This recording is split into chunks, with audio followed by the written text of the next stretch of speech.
मित्रांनो, जगातील एकमेव अशी नदी जिच्याकडे सेल्फ प्युरिफाईंग ताकद आहे, ती आज स्वतःच्या अस्तित्वासाठी व्हेंटिलेटरवर आहे. हो, आपण बोलतोय आपल्या गंगा मातेबद्दल. विज्ञानाने हे मान्य केलंय की गंगेच्या पाण्यात असे काही बॅक्टेरियोफेजेस आहेत जे हानिकारक बॅक्टेरियांना नष्ट करतात. पण आज याच गंगेची अवस्था पाहून तुमचंही मन सुन्न होईल. आपण गंगेला माता म्हणतो, तिची आरती करतो, पण त्याच हाताने तिला प्लास्टिक आणि कचऱ्याची कुंडी बनवतो.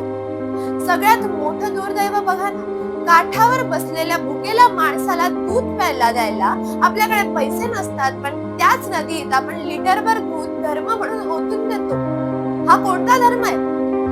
आज कानपूर ते वाराणसी दरम्यानचे अनेक पट्टे बायोलॉजिकली डेड झाले, म्हणजे तिथल्या पाण्यात ऑक्सिजन संपलाय आणि मासेही जिवंत राहू शकत नाही. ज्या गंगेने जगाला शुद्धतेचा धडा दिला, ती आज प्रदूषणामुळे गुदमरते. खरा धर्म नदीची फक्त पूजा करण्यात नाही, तर तिला जिवंत राखण्यात आहे.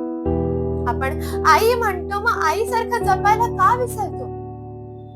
मंडळी, विचार बदला, तरच ही गंगा वाचेल. आणि तुम्हाला काय वाटतं?